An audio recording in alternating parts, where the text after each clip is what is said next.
እዚ ኣፎት ሚድያ እዩ ጥዕና በልና ኣብ ዝተፈላለዩ ቦታን ኩነታትን ኮይንኩም ተሕሰናት ካተሉ ክብራንን ላይክ ሼር ሰብስክራይብ ምግባር ስትካተሉና ምስጋና ንዓዝዩ ናብ እዋናዊ ሓበሬታ ዝሰዓት ከነሰጋግረኩም ካብ ዶባት ትግራይ ኤርትራን ሰናይ ዜና ተሰሚዕሎም ህወሓትን ሻዕብያን እውን ሓድሽ ውሳነ ከም ዝወሰኑ እዩ ዝዘረብ ዘሎ بخالي وجن فيدرال منغستي أبلع الحوحات الشعبيان سقوم تكوسد كمزت تحنيون تقليتهم لوخ إيرترا عبدي سابا زتا كمزة كايد دما يقلتلو نزياتو من كالو تقدستي زبالنا يوم عبالتاتن نابخم كنبلنا بغدامنت 49 ميتا هوصانات تግራይ ካብ ትምህርቲ ወፃ ኮይኖም ንስተፍላሊ ማሕበራዊ ጸገማት ተሳቲሖም ይርከቡ ክብላ ጀነራል ዘውዱ ኪሮስ ገሊጻን ሓላፊት ቢሮ ማሕበራዊ ጉዳይን ንግርምት ካለን ትግራይ ጀነራል ዘውዱ ኪሮስ ነዝበላም ንጽባሕ ሃገር ተረከብት ትውልድን ምህናጽ ኣብ ህጻናት ትኹረት ጌርና ንስራሕ ብዝብል ቴማ ብትግራይ ደረጃ ከተማ መቐለ ይኽበር ኣብ ዘሎ መዓልቲ ህጻናት ኣፍሪካ ተረኺበን ኣብ ዘስምዖ ዘረባዩ ጀነራል ዘውዱ ኪሮስ ጽንተታዊ ኩናት ትግራይ ሲዒቡ ብዓለም ለኽ ሕጊ ከይፍጸሙ ዝተባሃሉ ገበናት ኣብ ልዕሊ ህጻናት ትግራይ ተፈጺሞም ህጻናት ትግራይ ግዳይሞት አካል መጉዳቲ ምምዝባል ኮይኖም ንናይ ጎደና ናብራን ዘይሕጋው ናይ ህጻናት ዝውውርን ከም ዝተሳጥሑ ገሊጻን ህጻናት ናይ መንባር ሰብኣዊ መሰሎም ተሓልዩ መጻኢ ዕድሎም ዝሓሸ ክኸውን ድማ ኢትዮጵያ ዝተቐበለቶም ዓለም ለኻዊ ድንጋጌታት ክኽበሩን ዝምልከቱ ኣካል ኩሉ ብሓላፍነት ክሰርሕን ጸውዐን ህጻናት ትግራይ ካብ ማዕዲ ትምህርቲ ርሒቆም ግዳይ ዝተፈላለዩ ጸገማት ኮይኖም ይርከቡ ዝበለት ኣፈ ጉባኤ ፓርላማ ህጻናት ትግራይ ህጻን ለዋም ካሕሳይ በወገናም ውሕስና ምግቢ ክረጋገጽን ህጻናት ናብ ንቡር ህይወቶም ክምለሱን ዓለም ለኸ ትካላት እጃሞም ክፍጽሙ ጸዊዖም ናይ ክብሪ ጋሻ ተዕለት ወካሊት ሚኒስተር ደቂ ኣንስትዮን ማሕበራዊ ጉዳይን ወይዘሮ ድሪቱ ታደሰ መሰልን ድሕነትን ህጻናት ክሕሎን ተሳትፎን ተጠቃምነቶም ንምርግጋጽ ብዝተፈላለዩ ወዳድባታት ይስራሕ ከም ዘሎ ተዛሪበን ኣብቲ መድረኽ መጥናዕታዊ ጽሑፋት ቀሪቦም ምይይጥ ዝተኻየደሎም እንትኸውን ህጻናት ሰብኣውን ዲሞክራሲያውን መሰሎም ክሕሎ ኣብ ድሕነት ህጻናት መሰረት ገይሮም ዝወፁ ዓለም ለኻዊ ድንጋጌታት ክኽበሩ ህጻናት ፍሉይ ሓልዋን ክንክንን ከምኡውን ከለላ ሕጊ ክረኽቡን ድማ መንግስታውን ዘይመንግስታውን ትካላት ሓዊሱ ኩሉ ማሕበረሰብ እጃሙ ክፍጽም ከም ዝግባእ ተሓቢሩ እዩ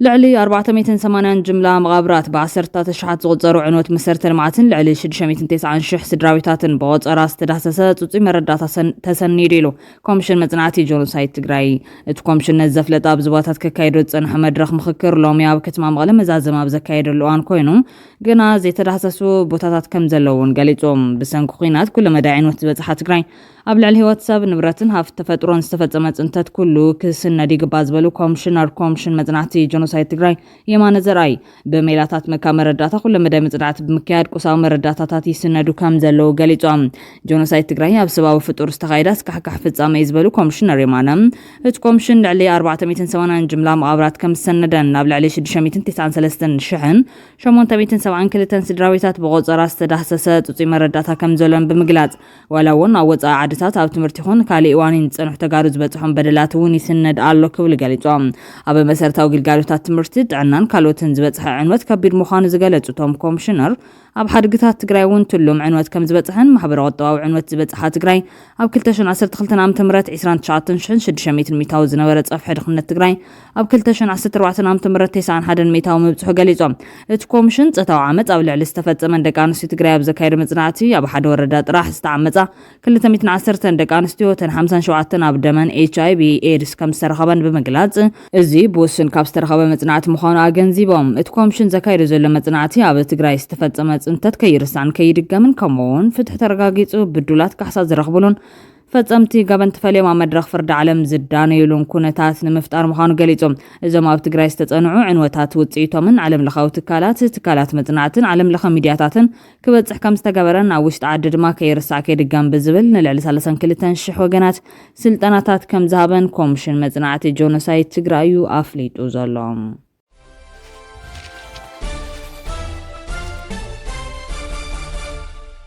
መንገድ ዓድግራት ደውሃን ኢሮብ ዳግም አገልግሎት መሃብ ጀሚሮም ኣብ ገለ ከባቢታት ብሰራዊት ኤርትራ ተነቢሩ ዝጸንሐ ኬላ ስለ ዝተለዓለ መጓዓዝያ ህዝብን መኻይን ገበርቲ ሰናይን ብወግዒ አገልግሎት ይቡ ከም ዘሎ ዋና ማሕዳር ወረዳ ኢሮብ መምህር ኢያሱ ምስግና ሎሚ ንቢቢሲ ገሊጾም እቲ ጽርግያ ብሰንኪ ምዕጻው ሓደ ሰዓት ዝወስድ ዝነበረ መንገዲ ካብ ዓድግራት ተኻሊሉ ባሰፍ ኣቢሉ ባሲምባ ናብ ደውሃን 3 ሰዓታት ዝወስድን ኣጸጋምን ኣብ ልዕሊ መንባሩ ዋጋ መጓዓዝያ እውን ብሓደ ጉዕዞ 700 ብር ብምኽፋል ህዝቢ ምሕራ ተጸጊሙ ባሩ ገሊጾም ድሕሪ ውዕል ፕሪቶሪያ ወላ እኳ ድምፂ ጥይት ደው እንተበለ ህዝቢ ብስነት ኣገልግሎት መጓዓዝያ ኣብ ዓብይ ፀገም ምፅኑ ሓቢሮም መምህር እያሱ ወላ እኳ መንግስቲ ብወግዒ ዝፈልጦ ኣይኹን ኣብቲ ከባቢ ህዝቢ ምስ ህዝቢ ርክብ ይካየድ ኣሎ ኢሎም እቲ ኣብ እንጋል ዝነበረ ኬላ ከይትለዓለ እናሃለወ እውን ካብ ዓዲግራት ናብ ድውሃን ኢሮብ ዝወስድ መስመር መብራህቲ ክቋረፅ እንከሎ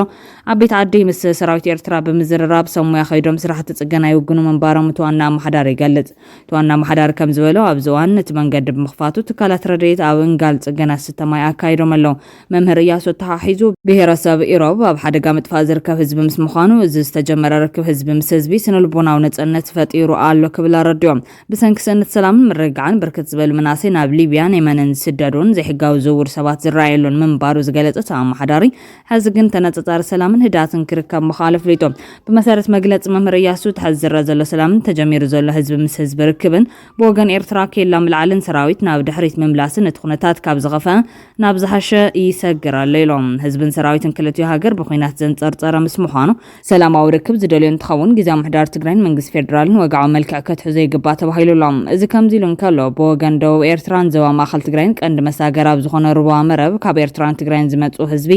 ኣብ ዝተረኸብሉ ሰንበት 8 ሰነ 2017 ዓ.ም ከም ዝተኸፈተ ነበርቲ ንቢቢሲ ገሊፆም ነባሪ ከተማ ራማ ይተሓድሽ ሙሉ ብርሃን ኣብ ቢንቶ መረብ ትማል ኣብ ዝነበረ ርክብ ህዝቢ ካብ ዝተሳትፉ ሓደ እዮም ብቐንዲ ብወገን ኤርትራ ዝተወደበ ከም ዝኾነ ዝገልጽ ኣይተሓድሽ ካብ ክልቲኡ ወገን ነበርቲ ዓበይቲ ዓድን መራሕቲ ሃይማኖትን ኣብቲ መድረኽ ከም ዝተራኸቡ ንቢቢሲ ገሊፆም ቅድም ክብል ንብዙሕ ዓመታት እንምነ ዝነበርናዩ ትጭላንጭል ሰላም ንከታተሎ ነርና ብዛላምበሳን ኢሮብን ዝገበርዎ ርክብ ነይሩ ኣባና እውን ከምኡ ክፍጠር ንፅበዮ ነርና ኮሚና ጌርና ኢሉ ኣብ ዝቕነ ምስ መንግስቲ ኤርትራ ርክብ ከም ዘለዎ ዝንገረሉ ነጣፍን ማሕበራዊ ሚድያን ኣዋል ስዒድ ምስ ገለ ነጥፍቲ ደገፍትን ማሕበራዊ ሚድያን ሕወሓት ኮይኖም ጽምዶ ብዝብል ዝገብርዎ ዘለው ጎስጓሳት ሚድያ ክከታተልዎ ከም ዝቐነ እዩ ዛረብ ስምዒትን ድሌትን ህዝቢ ዝተሸገረ ህዝቢ ዘላዓዕሎ እዩ ነይሩ መበገሲ ግን እዞም ክልተ ሰባት ዝለዓልዎ እዩ ነይሩ ይኣኽለና ኢሉ ኣይተሓድሽ ኣብ መረብ ቢንቶ ኢና ተራኺብና ጽምዶ ሰላም ጽምዶ ፍትሒ እትብል ባነር ኣብታ ማእኸል ቢንቶ ተተኺላ ነይራ ንሳቶም ብስነ ልቦና ኾነ ብማተርያል ዕርዮም ተዳልዮም ነይሮም ኢሉ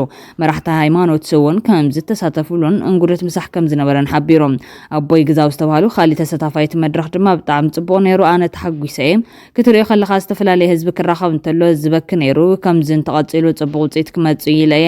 ዝኣምን ኢሎም ኣብ ስደት ከም ዝነበሩ ዝዛረቡቶም ኣቦ እዚ ህዝቢ ረሃዋን ሰላምን ረኺቡ ክርእየ ዝደሊ ኢሎም እዚ ፍጻመ እዚ ድሕሪ ደማዊ ኩናት ነዚ ንነዊሕ ዓመታት ተፈላለዩ ዝጸንሐ ኣብ ክልቲኡ ወገን ዝርከብ ህዝቢ ናብ ጎደና ሰላምን ማሕበራዊ ርክብን ከኣቱ በሪ ዝኸፍት ከም ዝኾነ ዝንገር ኮይኖም እንተኾነ ግን ገለ ተቃውሞታት እውን ይስማዕ እዩ ኣብ ኢትዮጵያ ሕጋዊ ሰብነቱ ሲእኑ ዘሎ ውድብ ሕወሓት ብዛዕባ ዝሓዘ ቁዋም ዕላው እንተዘይገበረ እኳ ገለ ወታደራዊ ኣዘዝትን መራሕቲ ትውድብን ውሽጥን ውሽጢ ምስ መንግስቲ ኤርትራ ይራኸቡ ኣለው ዝብል ፀብጻባት ክዝርጋሕ ፀኒሑ እዮም መንግስቲ ኢትዮጵያ ድማ አንጻር እዚ መንግስቲ ዘይፈልጦ ርክባት ተቃውሞ ከስምዕ ፀንሕ ኮይኑ ብሕወሓት ኣቅራቢነት ግዝያዊ ምምሕዳር ኮይኑ ዝተሸመ ፕረዚደንት ታደሰ ወረደ ካብ ዝፈረመሎም 8 ነጥብታት መንግስቲ ፌደራል ዘይፈልጦም ርክባት ጠጠው ከብል ዝብል ይርከቦም ብኤርትራ ወገን ብዙሕ ህዝቢ ከም ዝነበረ ዝዛረብ ኣይተሓድሽ መንግስታዊ ድጋፍ ከም ዘለዎ ድማ ይኣመን ብወገን ኤርትራ መንግስቲ ዝድግፎ እዩ ዝመስለኒ ርግፀኛ ኣይኮንኩን ግን ብዙሕ ህዝቢ ይወፅኡ መንግስቲ ከይደገፎ ክንዲዛክል ህዝቢ ክወፅእ ይኽእልን እቲ ናታቱ መተሓሕዛ ትርር ዝበለ እዩ ኢሎም ብናትና ግን ሕወሓት ንምድጋፍ ኣይኮነን ካሊእ ንምቋም ኣይኮነን መንግስቲ ኢትዮጵያ ንምቋም ኣይኮነን ንሕና ከምዚ ክንኮነሉ ንኽእል መዓልቲ እዩ ይኣኽልና ናብ ልምዓት ናብ ሰላም ንኸይድ ብዝብል ተገይሮም መንግስቲ ኤርትራ ኣብ እዋን ኩናት ትግራይ ብሰፋሕቲ ገበናት ኩናት ዝኽሰስ ኮይኖም እዚታት ዕልባት ከይረኸበ ዝግበር ርክባት ሙሉእ ሰላም ክፈጥረ ይኽእልን ዝብል ተቃውሞታት ካብ ገለ ነጠፍቲ ወገን ትግራይ ይስማዕ እዮም ከምኡ ድማ ዝጽምዶ ብዝብል ዝበጋገስ ዘሎ ርክባት ኣብ እዋን ምትፍናን መንግስታት ኢትዮጵያን ኤርትራን ዝግበር ዘሎ ብምዃኑ ንሰላም ዘይኮነስ አንጻር መንግስቲ ኢትዮጵያ ንኩናት ዘቕንዕ እዩ ዝብሉ ርእይቶታት እውን ይወሃቡ ኣለው እዮም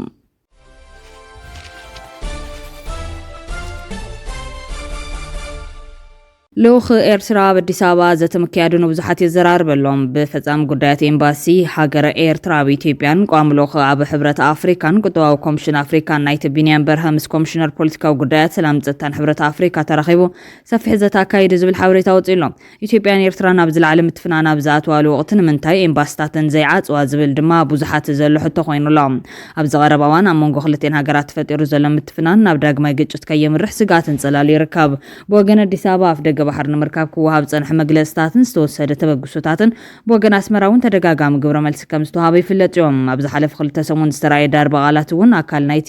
ንዓረገ ዝኸይድ ዘሎ ወጥሪ ነይሩ። ፕረዚደንት ኢሳያስ አፈወርቂ ኣብ መበል 34 ዓመት ጽምብል ሃገራዊ ናጽነት ኤርትራ ብዛዕባ ኢትዮጵያ ዝሃቦ መግለጺ ነቲ ምትፍናን ወግዓውነት ኣልቢስዎ እዮም። ነቲ ጻብኦ ህዝብን መንግስትን ኤርትራ ዘፈሓስ ዘሎ ቁልዕን ስውርን ሽርሕታት እውን ዘይፈለጠ የለን። ታይቱ መደምደምታ ተበጊሱ ዝነበረ ተስፋ ሃንቀውታ በኒን ብምዋሊት ፕረዚደንት ንዝምድና ክልቴና ሃገራት ገሊጽዎም። እቲ ኤርትራዊ ሚኒስተር ብወገኑ ሕማም ምስፍሕፋሕ ሊቃንን ፖለቲከኛታትን ኢትዮጵያ ኣብ ውሽጢ ሃገር ተሓፂሩ ዝሰርፍ ዘይምዃኑ እቲ ካሊእ ዝዓበየ ጸገም እዩ። ጠንቂ ውድቀት ዝሓለፉ ተኸታተልቲ ስርዓታት ኢትዮጵያ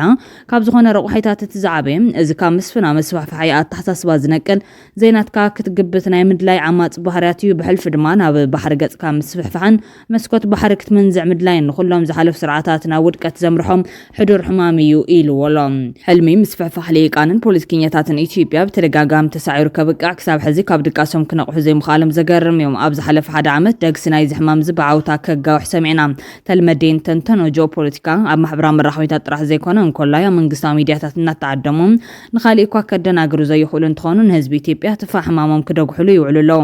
ምጉቶም ብቐንዲ ኣፍቲ ፍሉጥ ጽውጽዋያዊ ታሪክ ኢትዮጵያ ዝተረተ እዩ ብምባል ገሊጽዎ ኣሎ። ካብ ሕግን ስነ ምጎትን ወጻኢ ዲሞግራፊያዊ ቁጠባውን ኤትኒካውን ረቑሒታት እንኮላይ በዚ ህዝብን ዝኣመሰለ ምኽንያት ድማ ከም ተወሳኺ ምስምስ ይቐርብ። ብፍላይ ድሕሪ ምዝዛም ኩናት ትግራይን ምኽታም ውዕሊ ፕሪቶሪያ ነዚ ጉዳይ እዚ ከም ቀንዲ ኣጀንዳ ሒዞም ኣለዉ ክብል መደረ ጀነራል ብርሃኑ ጁላን ሚኒስተራት ኢትዮጵያን ውድቂ ገይሮም። ላዕለዋይ ኣዛዚ ሰራዊት ኢትዮጵያ ፍርድ ማርሻል ብርሃኑ ጁላ ኢትዮጵያ ናይ ባሕሪ ኣፍደገ ክትረክብ ትገብሮ ዘላ ጻዕሪ ንምፍሻል ዝጸሩ ሓይልታት ኣብ ዞባ ኣለዉ ክብል ከሲሱ እዮም። እቶም ኣስማቶም ብግልጽ ዘይተጠቐሰ ሓይልታት ኢትዮጵያ ሕብራዊ ምሕዝነት ምፍጣር ወደብ ወይ እውን ኣፍደገ ባሕሪ ንከይትረክብ ይሰርሑ ምህላዎም ዝገለጸት በዓል ስልጣን ይኹን እምበር ኩሉ ጻዕርታቶም ባይታዊ መሰረት ዘይብሉ ምትንኻል ምዃኑ እዩ ዝገልጽ። ሰራዊት ምክልኻል ኢትዮጵያ ኣብ ዞባ ምብራቕ ኣፍሪካ ዘላ ሰላምን ጸጥታዊ ድሕንነትን ንምርግጋጽ ብትግሃት ይሰርሕ ኣሎ ዝበለ ፊልድ ማርሻል ብርሃኑ ጁላ ኢትዮጵያ ምስ ሃገራት ዞባ ቀርኒ ኣፍሪካ ብምትሕብባር ኣፍደገ ባሕሪ ንምርካብን ሕብራዊ ዕብየትን ንምርግጋጽን ዘይሕልል ጻዕሪ ትገብር ምህላዋ እዩ ዝግለጽ። ኣብዚ ሕዚ ሰዓት ብምድርን ባሕርን ንዝፍጸም ጥቃዕቲ መኪቱ ላዕላውነት ሃገር ክሕሉ ዝኽእል ሰራዊት ሃኒጽና ኣለና ዝበለ ብርሃኑ ጁላ ሰራዊት ምክልኻል ኢትዮጵያ ባሕሪ ክትረክብን ሓይሊ ባሕሪ ክትምስርትን ቆሪጹ ተላዒሉ ምህላው ገሊጹ ዝርከብ መግለጺ እቲ በዓል ስልጣን ሙሉ ብምሉእ ናብ ጉጅለ ህግደፍ ዝጠመተ ምዃኑ ብዙሓት ዝስማዕምዑ ኮይኖም ይኹን እምበር እቲ ብመንገዲ መንግስቲ ፌደራል ካብ ጉዳይ ባሕሪ ዝለዓል ዘሎ ሕቶ ንጹር ዘይምዃኑ ድሌት መንግስቲ ፌደራል ብዙሕ ሕቶታት ዝፈጥር ኮይኑ ምህላው እዩ ዝእመን።